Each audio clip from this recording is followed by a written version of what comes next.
ओम नमः शिवाय। हर हर महादेव। ब्रह्मा जी कहते हैं, कार्तिक शुक्ल नवमी को द्वापर युग का प्रारंभ हुआ है। अतः वे तिथि दान और उपवास में पूर्वान्न व्यापनी तथा पराह्न व्यापनी हो तो ग्रह है। इस तिथि को नवमी से लेकर एकादशी तक मनुष्य शास्त्रोक्त विधि से तुलसी के विवाह का उत्सव करे तो उसे कन्या दान का फल मिलता है।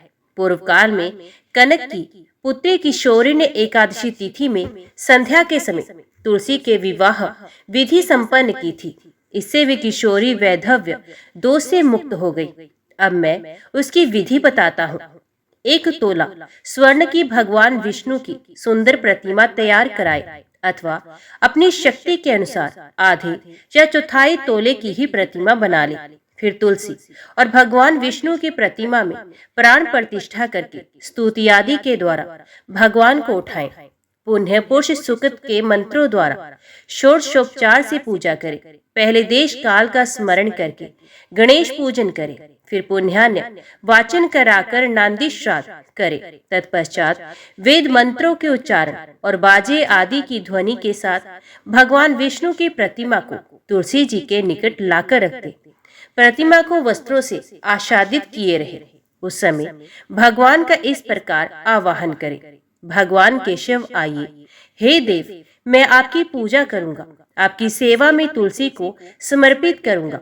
आप मेरे संपूर्ण मनोरथों को पूर्ण करें। इस प्रकार आवाहन के पश्चात 3 बार अर्घ्य, पादम और विष्ट का उच्चारण करके इन्हें बारी बारी से भगवान को समर्पित करें। फिर आचमनीय पद का 3 बार उच्चारण करके भगवान को आचमन कराएं। इसके बाद कांसे के पात्र में दही, घी और मधु रखकर उसे कांसे के पात्र से ही ढक दें तथा भगवान को अर्पण करते हुए इस प्रकार कहें, वासुदेव, आपको नमस्कार है, ये मधु पर्क ग्रहण कीजिए। तदंतर हरिद्रा लेपन और अभंग कार्य संपन्न करके गोधूलि की बेला में तुलसी और श्री विष्णु का पूजन पृथक पृथक करना चाहिए। दोनों को एक दूसरे के सम्मुख रखकर मंगल पाठ करें। जब भगवान सूर्य कुछ कुछ दिखाई देते हों तब कन्यादान का संकल्प करें। अपने गोत्र और परवर का उच्चारण करके आदि की 3 पीढ़ियों का ही आवर्तन करें। तत्पश्चात भगवान से इस प्रकार कहें, आदि, मध्य और अंत से रहत त्रिभुवन प्रतिपालक परमेश्वर, इस तुलसी को आप विवाह की विधि से ग्रहण करें। ये पार्वती के बीच से प्रकट हुई है, वृंदा की भस्म में स्थित रही है तथा आदि, मध्य और अंत से शून्य है। आपको तुलसी बहुत ही प्रिय है, अतः इसे मैं आपकी सेवा में अर्पित करता हूँ। मैंने जल के घड़ों से सींचकर और अन्य प्रकार की सेवाएं करके अपनी पुत्री की भांति इसे पाला, पोसा और बढ़ाया है। आपकी प्रिय तुलसी मैं आपको ही दे रहा हूँ, प्रभु आप इसे ग्रहण करें। इस प्रकार तुलसी का दान करके फिर उन दोनों तुलसी और विष्णु की पूजा करें, विवाह का उत्सव मनाएं। सवेरा होने पर पुण्य तुलसी और विष्णु का पूजन करें। अग्नि की स्थापना करके उसमें द्वादक्षर मंत्र से खीर, घी, मधु और तिल मिश्रित हवनीय द्रव्य की 108 आहुति दे। फिर स्विष्टकृत होम करके पूर्ण आहुति दे। आचार्य की पूजा करके होम की शेष विधि पूरी करें। उसके बाद भगवान से इस प्रकार प्रार्थना करें, देव प्रभु, आपकी प्रसन्नता के लिए मैंने ये व्रत किया है। जनार्दन, इसमें जो न्यूनता हो वे आपके प्रसाद से पूर्णता को प्राप्त हो जाए। यदि द्वादशी में रेवती का चौथा चरण बीत रहा हो तो उस समय पारण ना करे। जो उस समय भी पारण करता है वे अपने व्रत को निष्फल करता है। भोजन के पश्चात तुलसी के स्वत गलकर गिरे हुए पत्तों को खाकर मनुष्य सब पापों से मुक्त हो जाता है। भोजन के अंत में ऊख, आंवला और बेर का फल खा लेने से उचिष्ट दोष मिट जाता है। तदंतर भगवान का विसर्जन करते हुए ये कहें, भगवान आप तुलसी के साथ वैकुंठ धाम में पधारे। प्रभु, मेरे द्वारा की हुई पूजा ग्रहण करके आप सदा संतुष्ट रहें। इस प्रकार देवेश्वर विष्णु का विसर्जन करके मूर्ति आदि सब सामग्री आचार्य को अर्पण करें। इससे मनुष्य कृतार्थ हो जाता है। कार्तिक शुक्ल पक्ष में एकादशी को प्रातः काल विधि पूर्वक स्नान करके 5 दिन का व्रत ग्रहण करे। बाणछैया पर सोए हुए महात्मा भीष्म ने राजधर्म, मोक्ष धर्म और दान धर्म का वर्णन किया, जिसे पांडवों के साथ ही भगवान श्री कृष्ण ने भी उसे सुना। उससे प्रसन्न होकर भगवान वासुदेव ने कहा, भीष्म तुम धन्य हो, तुम धन्य हो, तुमने धर्मों का स्वरूप अच्छी तरह श्रवण कराया है। कार्तिक की एकादशी को तुमने जल के लिए याचना की और अर्जुन ने बाण के वेग से गंगा जल प्रस्तुत किया, जिससे तुम्हारे तन, मन, प्राण संतुष्ट हुए। इसलिए आज से लेकर पूर्णिमा तक तुम्हें सब लोग अर्घ्य दान से तृप्त करें और मुझको संतुष्ट करने वाले इस भीष्म पंचक नामक व्रत का पालन प्रति वर्ष करते रहे। इस मंत्र को पढ़कर स्वभाव से महात्मा भीष्म के लिए तर्पण करना चाहिए। ये भीष्म तर्पण सभी वर्णों के लोगों के लिए कर्तव्य है। मंत्र इस प्रकार है। आजन्म ब्रह्मचर्य का पालन करने वाले परम पवित्र सत्यव्रत परायण गंगा नंदन महात्मा भीष्म को मैं ये अर्घ्य देता हूँ। जो मनुष्य पुत्र की कामना से स्त्री सहित भीष्म पंचक व्रत का पालन करता है, वे वर्ष के भीतर ही पुत्र प्राप्त करता है। जो भीष्म पंचक व्रत का पालन करता है, उसके द्वारा सब प्रकार के शुभ कृत्यों का पालन हो जाता है। ये महापुण्यमय व्रत महापातकों का नाश करने वाला है, अतः मनुष्यों को प्रयत्न पूर्वक इसका अनुष्ठान करना चाहिए। इसमें भीष्म जी के लिए जलदान और अर्घ्य दान विशेष यत्न से करना चाहिए। जो इस मंत्र से भीष्म जी के लिए अर्घ्य दान करता है, वे मोक्ष का भागी होता है। मंत्र कुछ इस प्रकार है। जिनका व्याघ्र पद गोत्र और सांकर्त प्रवर है, उन पुत्र रहित भीष्म वर्मा को मैं ये जल देता हूँ। वसुओं के अवतार शांतनु के पुत्र आजन्म ब्रह्मचारी भीष्म को मैं अर्घ्य देता हूँ। पंचगव्य सुगंधित चंदन के जल, चंदन, उत्तम गंध और कुमकुम के द्वारा भक्ति पूर्वक सर्व पापहारी श्री हरि का पूजन करें। कर्पूर और खस मिले हुए कुमकुम से भगवान गरुड़ध्वज के अंगों में लेप करें।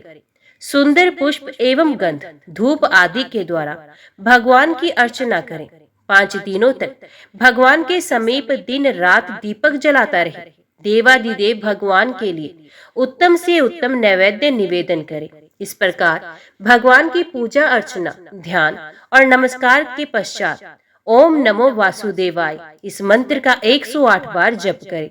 फिर घी मिलाए हुए तिल, चावल और जौ आदि के द्वारा स्वाहा विशिष्ट षडक्षर ओम रामाय नमः मंत्र से आहुति दे। इसके बाद साई संध्या करके भगवान विष्णु को प्रणाम करें तथा पूर्वत मंत्र जप कर धरती पर ही शयन करें। भक्ति पूर्व भगवान में ही मन को लगाए। व्रत के समय बुद्धिमान पुरुष ब्रह्मचर्य का पालन करते हुए पाप पूर्ण विचार तथा पाप के कारण भूत मैथुन का परित्याग करे। शाकाहार तथा मुनियों के अन्न से निर्वाह करते हुए सदा भगवान विष्णु के पूजन में तत्पर है। रात्रि में पंचगव्य लेकर भोजन करे। इस प्रकार भली भांति व्रत को समाप्त करे। ऐसा करने से मनुष्य शास्त्रोक्त फल को पाता है। स्त्रियों को अपने पति की आज्ञा लेकर पुण्य की वृद्धि करनी चाहिए। विधवाओं को भी मोक्ष सुख की वृद्धि के लिए व्रत का अनुष्ठान करना चाहिए।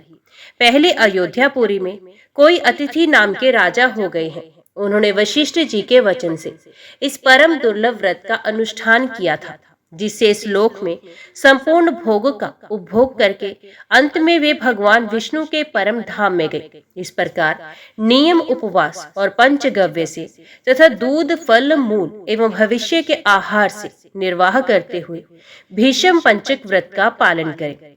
पौर्णमासी आने पर पहले के समान पूजन करके ब्राह्मणों को भोजन कराएं और बछड़े सहित गौ का दान करें।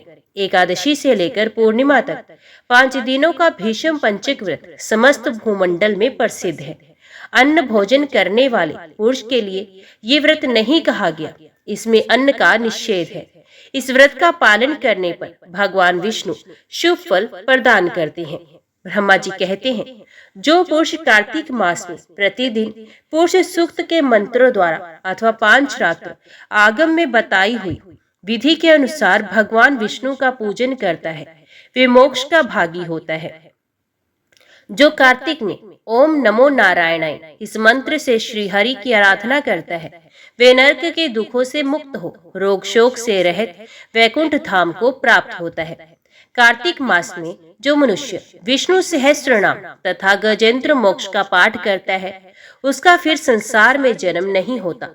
सुव्रत जो कार्तिक मास में रात्रि के पिछले पहर में भगवान की स्तुति का गान करता है, वे पितरों सहित श्वेत द्वीप में निवास करता है। आषाढ़ के शुक्ल पक्ष में एकादशी तिथि को शंखासुर दैत्य मारा गया, अतः उसी दिन से आरंभ करके भगवान 4 मास तक क्षीर समुद्र में शयन करते हैं और कार्तिक शुक्ल एकादशी को जागते हैं। इसी कारण वैष्णवों को एकादशी में इस मंत्र का उच्चारण करके भगवान को जगाना चाहिए। हे गोविंद उठिए, हे गरुड़ ध्वज उठिए, हे कमलाकांत उठिए, निंद्रा का त्याग कर तीनों लोगों का मंगल कीजिए। ऐसा कहकर प्रातः काल शंख और नगाड़े आदि बजाए, वीणा वेणु और मृदंग आदि की मधुर ध्वनि के साथ नृत्य गीत और कीर्तन आदि करें। देवेश्वर श्री विष्णु को उठाकर उनकी पूजा करें और सायंकाल में तुलसी की वैवाहिक विधि को संपन्न करें।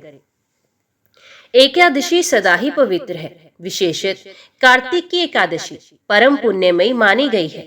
उत्तम बुद्धि वाला मनुष्य वृद्ध माता पिता का विधि पूर्वक पूजन करके अपनी स्त्रियों के साथ भगवान विष्णु के प्रसाद का भक्षण करे। जिस प्रकार विधि से द्वादशी व्रत का अनुष्ठान करता है, वे मनुष्य उत्तम सुखों का उपभोग करके अंत में मोक्ष को प्राप्त होता है। मुनिश्रेष्ठ, जो मनुष्य द्वादशी तिथि के इस परम उत्तम पुण्य में महात्म्य का पाठ अथवा श्रवण करता है, वे उत्तम गति को प्राप्त होता है। अब मैं कार्तिक व्रत के उद्यापन का वर्णन करता हूँ, जो सब पापों का नाश करने वाला है। व्रत का पालन करने वाला मनुष्य कार्तिक शुक्ल चतुर्दशी को व्रत की पूर्ति और भगवान विष्णु की प्रीति के लिए उद्यापन करे। तुलसी के ऊपर एक सुंदर मंडप बनाए, उसे केले के खंभों से संयुक्त करके नाना प्रकार की धातुओं से उसकी विचित्र शोभा बढ़ाए। मंडप के चारों ओर दीपकों की श्रेणी सुंदर ढंग से सजाकर रखे। उस मंडप में सुंदर बंधन वारों से सुशोभित 4 दरवाजे बनाए और उन्हें फूलों तथा चवर से सुसज्जित करे। द्वारों पर पृथक पृथक मिट्टी के द्वारपाल बनाकर उनकी पूजा करे। उनके नाम इस प्रकार है: जय विजय, चंड प्रचंड, नंद सुनंद, कुमुद और कुमुदाक्ष। उन्हें चारों दरवाजों पर 2-2 करके क्रम से स्थापित करे। तुलसी की जड़ के समीप 4 रंगों से सुशोभित सर्वतोभद्र मंडल बनाए और उसके ऊपर पूर्ण पात्र तथा पंचरत्न से संयुक्त कलश की स्थापना करे। कलश के ऊपर शंख चक्र गदाधारी भगवान विष्णु का पूजन करे। भक्ति पूर्वक उस तिथि में भगवान का उपवास करे तथा रात्रि में गीत वाद्य कीर्तन आदि मंगलमय आयोजनों के साथ जागरण करे। जो भगवान विष्णु के लिए जागरण करते समय भक्ति पूर्वक भागवत संबंधी पदों का गान करते हैं, वे सैकड़ों जन्मों की पाप राशि से मुक्त हो जाते हैं। उसके बाद पूर्णमासी में एक सप्तनिक ब्राह्मण को निमंत्रित करें। प्रातः काल स्नान और देव पूजन करके वेदी पर अग्नि की स्थापना करें और अतो देव इत्यादि मंत्र के द्वारा देवाधिदेव भगवान की प्रीति के लिए तिल और खीर की आहुति दे। होम की शेष विधि पूरी करके भक्ति पूर्वक ब्राह्मणों का पूजन करे और उन्हें यथाशक्ति दक्षिणा दे। भगवान द्वादशी तिथि को शयन से उठे, त्रयोदशी को देवताओं से मिले और चतुर्दशी को सबने उनका दर्शन एवं पूजन किया। इसलिए उस तिथि में भगवान की पूजा करनी चाहिए। गुरु की आज्ञा से भगवान विष्णु की स्वर्णमयी प्रतिमा का पूजन करें। इस पूर्णिमा को पुष्कर तीर्थ की यात्रा श्रेष्ठ मानी गई है। नारद, कार्तिक मास में इस विधि का पालन करना चाहिए। जो इस प्रकार कार्तिक के व्रत का पालन करते हैं, वे धन्य और पूजनीय हैं। उन्हें उत्तम फल की प्राप्ति होती है। जो भगवान विष्णु की भक्ति में तत्पर हो, कार्तिक में व्रत का पालन करते हैं, उनके शरीर में स्थित सभी पाप तत्काल नष्ट हो जाते हैं। जो श्रद्धा पूर्वक कार्तिक के उद्यापन का महात्म्य सुनता या सुनाता है, वे भगवान विष्णु का सायुज्य प्राप्त करता है। भगवान विष्णु की पूजा में रात्रि काल व्यापनी चतुर्दशी ग्रहण करनी चाहिए और अरुणोदय के समय भगवान शिव की पूजा करनी चाहिए। सायंकाल काशी के पंच गंगा तीर्थ में स्नान करके भगवान विंधु माधव की पूजा करें। पहले विष्णु कांची में स्नान करके भगवान अनंत सेन की पूजा करें। फिर रुद्र कांची में स्नान करके ओंकारेश्वर की, अग्नि तीर्थ में नहाकर भगवान नारायण की, रेतोदक में स्नान करके केदारेश्वर की, प्रयाग की यमुना में नहाकर भगवान वेणी माधव की, और फिर गंगा में स्नान करके संगमेश्वर की पूजा करें। जो ऐसा करता है उसके सब प्रकार की संपत्तियां अधीन हो जाती हैं। कार्तिक मास के शुक्ल पक्ष में जो अंतिम 3 पुण्यमयी तिथियां हैं, वे त्रयोदशी, चतुर्दशी और पूर्णिमा कल्याण करने वाली मानी गई हैं। उनकी अति पुष्करणी संज्ञा है। वे सब पापों का नाश करने वाली हैं। जो पूरे कार्तिक मास में स्नान करता है, वे इन्हीं 3 तिथियों में स्नान करके पूर्ण फल का भागी होता है। त्रयोदशी में समस्त वेद जाकर प्राणियों को पवित्र करते हैं। चतुर्दशी में यज्ञ और देवता सब जीवों को पावन बनाते हैं, और पूर्णिमा में भगवान विष्णु से अधिष्ठित संपूर्ण श्रेष्ठ तीर्थ ब्रह्मघाती और शराबी आदि सभी पापी प्राणियों को शुद्ध करते हैं। जो गृहस्थ उक्त 3 तिथियों में ब्राह्मण कुटुंब को भोजन कराता है, वे अपने समस्त पितरों का उद्धार करके परम पद को प्राप्त होता है। जो कार्तिक के अंतिम 3 दिनों में गीता पाठ करता है, उसे प्रतिदिन अश्वमेघ यज्ञ का फल प्राप्त होता है। जो उक्त तीनों दिन विष्णु सहस्त्र नाम का पाठ करता है, वे जल से कमल के पत्तों की भांति पापों से कभी लिप्त नहीं होता। वैसा करने वाले कुछ मनुष्य, देवता और कुछ सिद्ध होते हैं।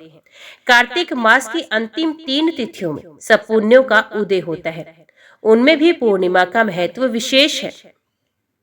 पूर्णिमा को प्रातः काल उठकर शौच स्नान आदि से निर्वृत्त हो समस्त नित्य कर्मों की समाप्ति करके भगवान विष्णु का पूजन करें।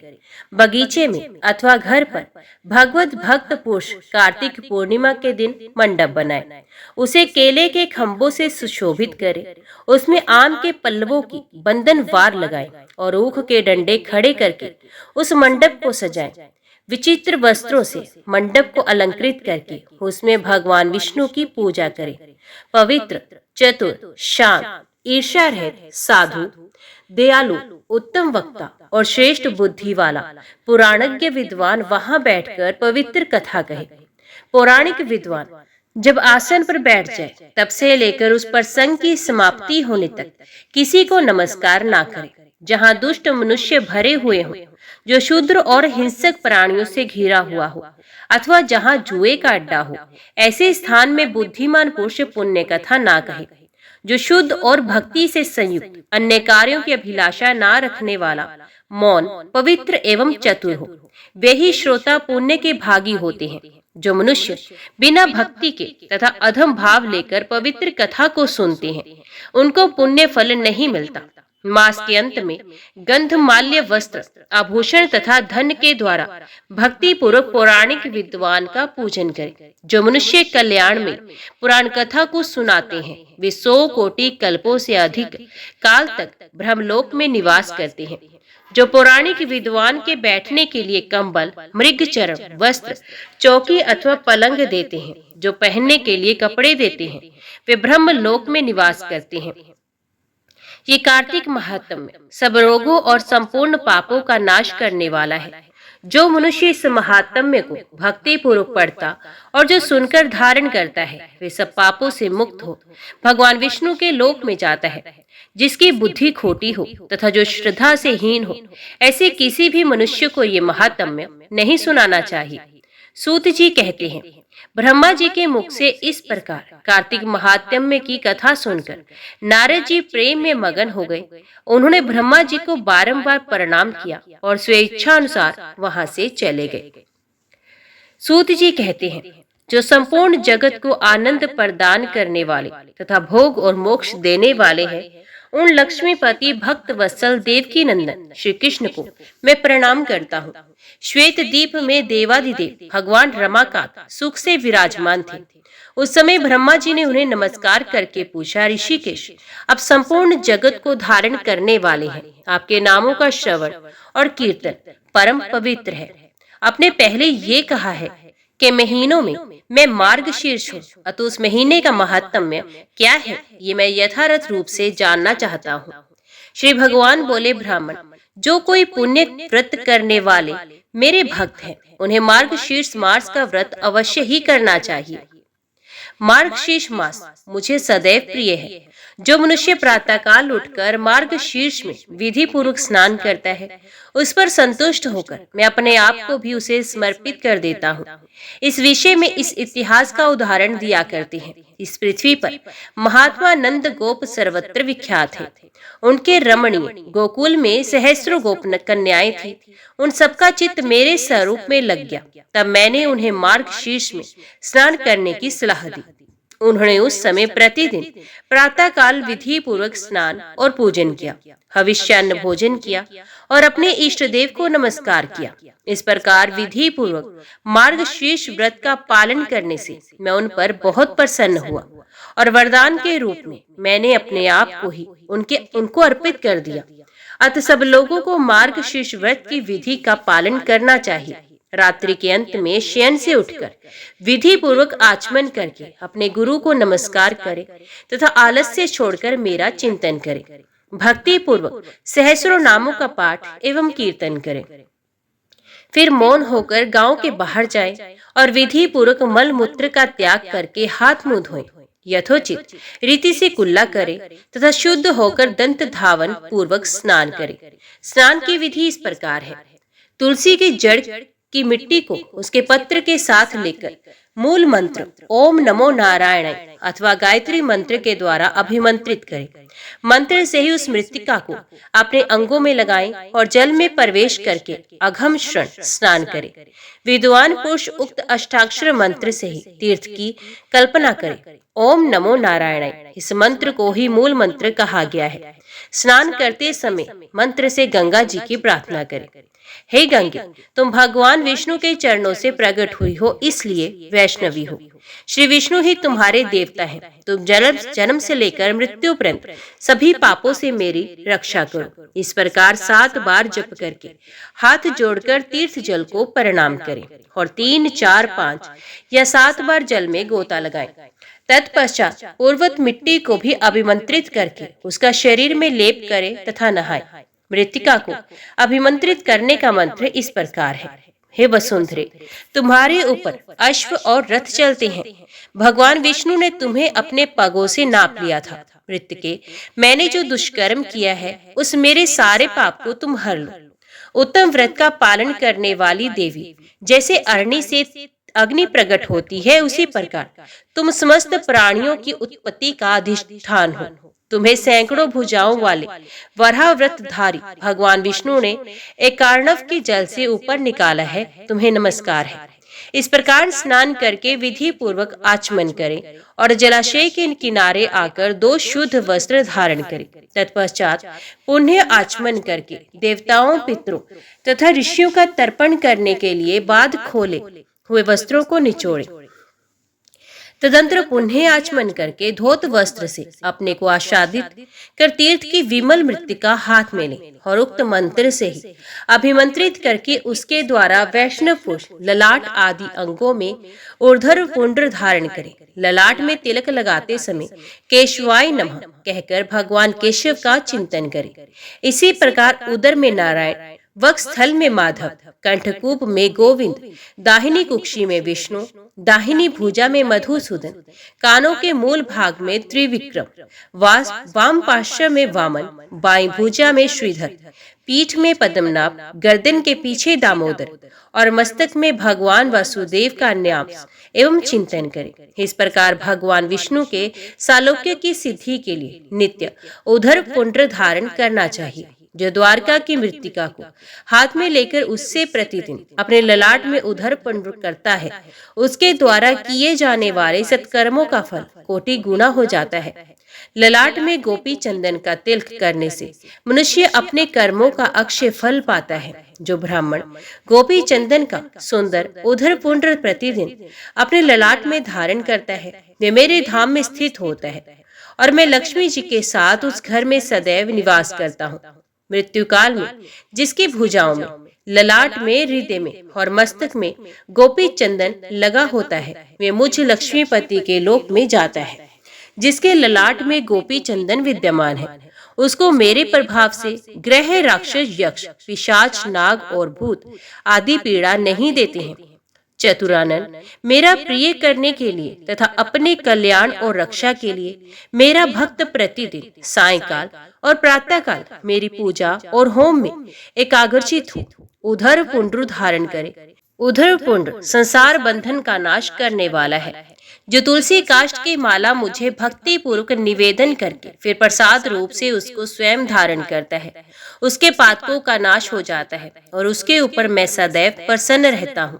जिसके घर में तुलसी का काष्ठ अथवा तुलसी का हरा या सूखा पत्ता रहता है, उसके घर में कलयुग का पाप नहीं फैलता। इसलिए तुलसी की माला को प्रयत्न पूर्वक धारण करना चाहिए। पद्माक्ष और आंवले की माला भी भक्ति पूर्वक मुझे निवेदन करके धारण की जाए तो वे उत्तम पुण्य देने वाली होती है। रतन में सिंहासन की भावना करके उसके ऊपर अष्टदल कमल का चिंतन करे। उसके प्रत्येक दल में ओम नमो नारायणाय इस अष्टाक्षर मंत्र का एक एक अक्षर है। उस कमल पर बैठे हुए कोटि कोटि चंद्रमा के समान कांतिमान मुझे चतुर्भुज विष्णु का ध्यान करे। उस समय मेरे हाथों में महान पद्म, शंख, चक्र और गदा सुशोभित है। नेत्र विकसित, कमल दल के समान विशाल है। विग्रह समस्त शुभ लक्षणों से लक्षित है। वक्षस्थल में श्रीवत्स चिन्ह और कौस्तुभ मणि शोभा पा रहे हैं। शिरकट प्रदेश में पीताम्बर शोभायमान है। मेरा स्वरूप दिव्य अलंकारों से अलंकृत, दिव्य चंदनों से चर्चित, दिव्य पुष्पों से सुशोभित तथा तुलसी के कोमल दल और वनमाला से विभूषित है। मेरी अंग कांति करोड़ों प्रभात कालीन सूर्यों के सदृश उद्भासित हो रही है। मेरे साथ समस्त शुभ लक्षणों से संपन्न दिव्य रूता महालक्ष्मी जी विराजमान है। इस प्रकार मेरा ध्यान करते हुए एकाग्रचित हो मेरे मंत्र का यथाशक्ति 1000 या 100 बार जप करे। पहले मानसिक पूजन करके फिर पूजन सामग्रियों द्वारा विधि पूर्वक बाहरी पूजा करे। मेरा स्मरण करके पूजन के प्रारंभ में मंगल पाठ करे। उसके बाद मेरे परम प्रिय 5 जन्य शंख की पूजा करे। शंख के पूजन में इस मंत्र का उच्चारण करते हुए प्रार्थना करे। 5 जन्य शंख, तुम पूर्व काल में समुद्र से उत्पन्न हुए और भगवान श्री विष्णु ने तुम्हें अपने हाथ में धारण किया तथा संपूर्ण देवताओं ने मिलकर तुम्हें संवारा है। तुम्हें नमस्कार है। तुम्हारी गंभीर ध्वनि से मेघ डर जाते हैं, देवता और असुर थर्रा उठते हैं। तुम्हारी उज्जवल आभा 10,000 चंद्रमाओं से भी अधिक उद्दीप्त है। 5 जन्य, तुम्हें नमस्कार है। तत्पश्चात सुगंधित तेल से मेरे विग्रह में अभयंग आमर्दन करे। फिर कस्तूरी के चंदन से उपटन आदि लगाए। उत्तम गंध से वासित शुभ जल से मंत्रों उच्चारण पूर्वक नहलाकर पादम अर्घ और आचमनीय अर्पण करे। उसके बाद अन्य सब उपचारों को भी क्रमश चढ़ाए। पीठ को दिव्य वस्त्र और आभूषणों से अलंकृत करके पुष्पों से उसकी पूजा करे। उसके ऊपर मेरे विग्रह को पधराकर श्रद्धा पूर्वक मेरे लिए वस्त्र, अलंकार और गंध आदि निवेदन करे। खीर तथा पुआ आदि के साथ नाना प्रकार का नैवेद्य भोग लगाए। फिर भक्ति पूर्वक कर्पूर युक्त तांबुल भेंट करे। उत्तम गंध वाले पुष्पों को भक्ति भाव से निवेदन करे। दशांग अथवा अष्टांग धूप देकर अतिशय सुंदर दीप जलाकर रखे। प्रणाम करके आदर पूर्वक स्तुति करे। तदंतर पलंग पर सुलाकर मंगल अर्घ निवेदन करे। द्वादशी अथवा पूर्णिमा को यदि गाय के दूध से मुझे स्नान कराया जाए तो वे बड़े बड़े पातकों का नाश करने वाला होता है। जो मनुष्य मार्गशीर्ष मास में मुझको मधु और शक्कर से स्नान कराता है, वे स्वर्ग से इस लोक में लौटने पर राजा होता है। जो अघन में मुझे दूध से नहलाता है, ये स्वर्गलोक में चंद्रमा, इंद्र, रुद्र और मृत गणों पर विजय पाता है। जो उपासक मार्गशीर्ष के महीने में शंख में तीर्थ का जल लेकर उसकी एक बूंद से भी मुझे नहलाता है, वे अपने समूचे कुल को तार देता है। जो अघन मास में भक्ति पूर्वक शंख ध्वनि करके मुझे स्नान कराता है, उसके पितृ स्वर्गलोक में प्रतिष्ठित होते हैं। जो शंख में जल लेकर ओम नमो नारायणाय का उच्चारण करते हुए मुझे नहलाता है, वे संपूर्ण पापों से मुक्त हो जाता है। नदी, तड़ाग, बावड़ी और कुआं आदि का जो जल शंख में रखा जाता है वे सब गंगा जल के समान हो जाता है। जो वैष्णव मेरे चरणोदक को शंख में रखकर अपने मस्तक पर धारण करता है वे तपस्वी मुनियों में सबसे श्रेष्ठ है। तीनों लोकों में जितने भी तीर्थ हैं वे सब मेरी आज्ञा से शंख में निवास करते हैं, इसलिए शंख श्रेष्ठ माना गया है। जो शंख में फूल, जल और अक्षत रखकर मुझे अर्घ देता है उसे अनंत पुण्य की प्राप्ति होती है। जो वैष्णव मेरे मस्तक पर शंख का जल घुमाकर उससे अपने घर को सींचता है उसके घर में कोई अशुभ नहीं होता है। बाजों के उच्च स्वर और गीत कीर्तन आदि के मंगलमय शब्दों के साथ जो भक्ति पूर्वक मुझे स्नान कराता है वे जीवन मुक्त हो जाता है। श्री भगवान कहते हैं, घंटा सर्ववात्मय है, वे सदा मुझे प्रिय है। मेरी पूजा के समय उसे बजाने से मनुष्य 100 कोटि यज्ञों का फल प्राप्त करता है। घंटा नाद सदा ही करने योग्य है। विशेषतः मेरी पूजा के समय घंटा अवश्य बजाना चाहिए। मृदंग और शंख की ध्वनि तथा प्रणव के उच्चारण के साथ किया हुआ मेरा पूजन मनुष्य को सदैव मोक्ष देता है। मेरे पूजन के समय जो घंटानाद करता है उसके 100 जन्मों के पाप तत्काल नष्ट हो जाते हैं। जो मनुष्य गरुड़ की पीठ पर लक्ष्मी के साथ बैठे हुए मुझ शंख, चक्र, गदा और पद्मधारी विष्णु की पूजा करते हैं वे मेरे धाम को प्राप्त होते हैं। मेरे समीप गीत, कीर्तन और नृत्य करके मनुष्य अपने पितरों का उद्धार करता है।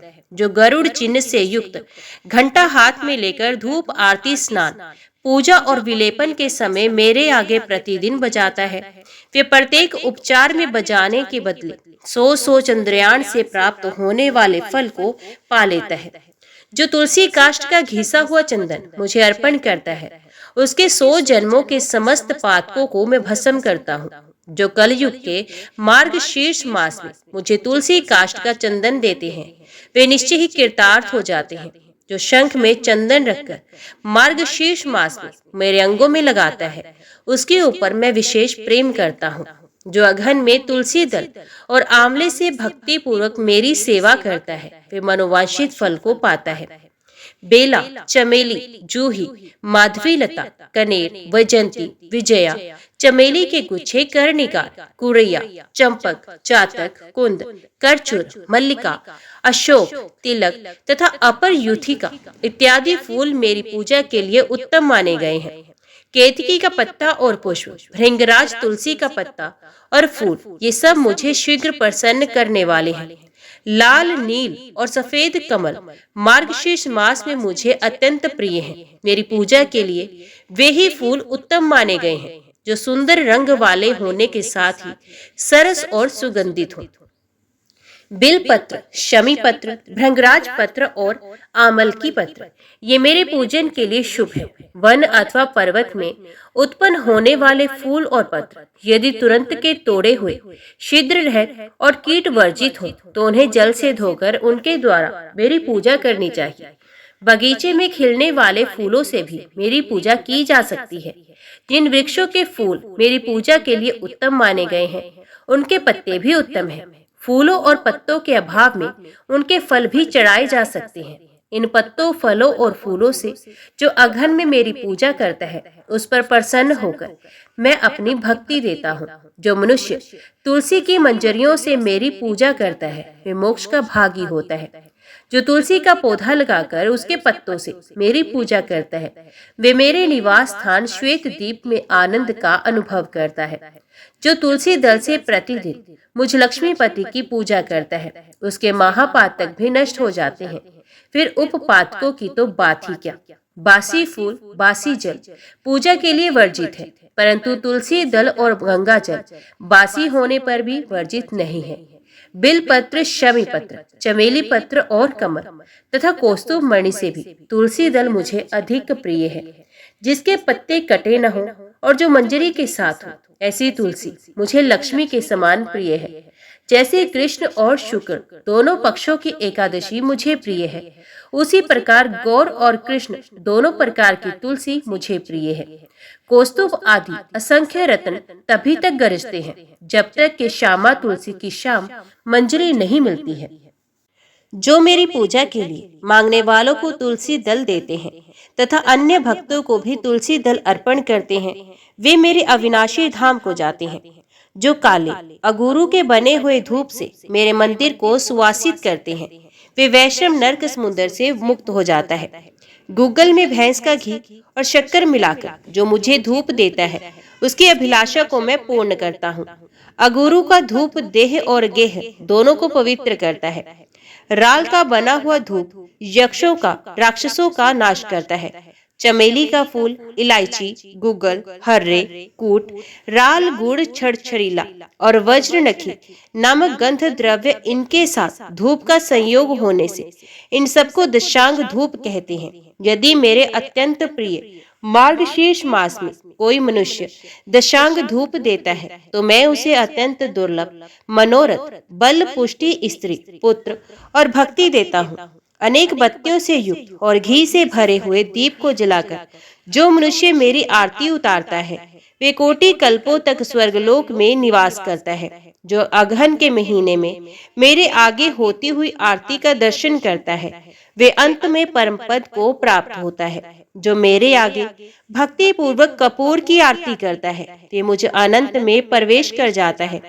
जो मंत्रहीन और क्रियाहीन मेरा पूजन किया गया है, वे मेरी आरती कर देने पर सर्वथा परिपूर्ण हो जाता है।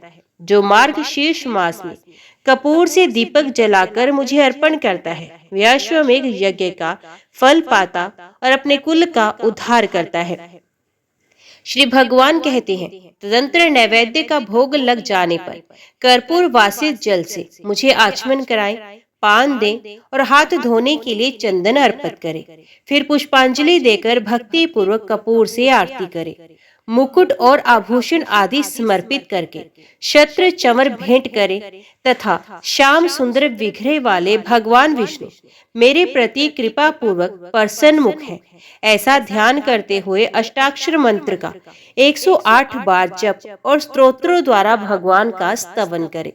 विद्वान पुरुष चलते, हंसते और अगल बगल में देखते हुए तथा पैर से पैर का दबाकर हाथ को मस्तक पर रखकर खड़े होकर और व्यग्रचित होकर मेरे मंत्र का जप न करें। जप के समय तथा व्रत, होम और पूजन आदि में दूसरों से वार्तालाप ना करें। जप का फल तीर्थ आदि में सहस्त्र गुना और मेरे समीप अनंत गुना होता है। इस प्रकार अगहन के महीने में मेरी पूजा करके जो प्रदक्षिणा करता है, वे पग पग पर 7 दीपों वाली पृथ्वी की परिक्रमा का पुण्य फल पाता है। सहस्रनाम का पाठ अथवा केवल एक नाम का उच्चारण करते हुए जो भक्ति पूर्वक मेरी एक बार परिक्रमा करता है, वे प्रतिदिन के पाप को भस्म कर डालता है। जिसने भक्ति भाव के साथ मेरी 108 बार परिक्रमा की है, उसने उत्तम दक्षिणा वाले संपूर्ण यज्ञों का अनुष्ठान पूरा कर लिया। अब तुम एक गूढ़ रहस्य की बात सुनो। अपने दामोदर नाम से मुझे ऐसी प्रसन्नता होती है कि जिसकी कहीं तुलना नहीं हो सकती। गोकुल में जब मैंने दही का मटका फोड़ डाला, तब मैया यशोदा ने मेरी कमर में रस्सी लपेटकर मुझे खूब कसकर ओखली में बांध दिया। तभी से मेरा दामोदर नाम प्रसिद्ध हुआ। जो प्रतिदिन एकाग्र चित्त हो, सूर्योदय काल में पवित्रता पूर्वक दामोदराय नमः इस मंत्र का 3000 जप करता है और 3.5 लाख जप पूरा होने पर उसका उद्यापन करता है, उसके दशांश का हवन, तर्पण और ब्राह्मण भोजन कराता है और इस प्रकार भक्ति पूर्वक इस अनुष्ठान को पूरा करता है, उसे मनोवांछित वस्तुएं मैं देता हूँ। दामोदराय नमः इस मंत्र का जप करते हुए प्रतिदिन मेरी प्रदक्षिणा और दंड की भांति पृथ्वी पर गिरकर सदैव मुझे साष्टांग प्रणाम करना चाहिए। दोनों हाथ, दोनों पैर, दोनों घुटने, छाती, मस्तक, मन, वाणी और दृष्टि से जो प्रणाम किया जाता है, उसे साष्टांग प्रणाम कहते हैं। अपने मस्तक को मेरे चरणों पर रखकर दोनों भुजाओं को परस्पर मिला दें और प्रार्थना करें, हे परमेश्वर, मैं मृत्यु रूपी ग्रह से परिपूर्ण इस संसार समुद्र से भयभीत होकर आपकी शरण में आया हूँ। आप मेरी रक्षा करें। फिर मेरे द्वारा दी हुई प्रसाद माला आदि को सादर मस्तक पर चढ़ाकर मेरी पूजा की मूर्ति के लिए इस प्रकार कहें, देव जनार्दन, मैंने मंत्रहीन, भक्तिहीन और क्रियाहीन जो पूजन किया है, वे सब आपकी कृपा से परिपूर्ण हो। विष्णु सहस्त्रनाम, भीष्म सत्वराज, गजेंद्र मोक्ष, अनुस्मृति तथा गीता, ये 5 प्रकार के स्तोत्र मुझे अभीष्ट हैं। महाभाग, इन्हें सुनकर मुझे बड़ी प्रसन्नता होती है। जो मनुष्य एक बूंद भी शालिग्राम शिला का जल पी लेता है वे मोक्ष का भागी होता है। जिनके मस्तक पर शालिग्राम शिला का चरणोदक है तथा जो इस चरणोदक को पीते हैं उन पर सूतक और मृतक का भी अशोच लागू नहीं होता। मृत्यु काल में जिसको वे चरणामृत दिया जाता है वे भी उत्तम गति को प्राप्त होता है। ओम नमः शिवाय। हर हर महादेव। आज की वीडियो में इतना ही। उम्मीद करती हूँ वीडियो आपको पसंद आई होगी। वीडियो पसंद आई हो तो वीडियो को लाइक और चैनल को सब्सक्राइब जरूर कीजिएगा। जय श्री हरि लिखकर कमेंट बॉक्स में अपनी हाजिरी और अपने सुझाव देना ना भूलेगा। तो मिलते हैं अगली कथा अगले अध्याय के साथ। तब तक के लिए देखते व सुनते रहिए। जय मां कंजक, जय माता दी।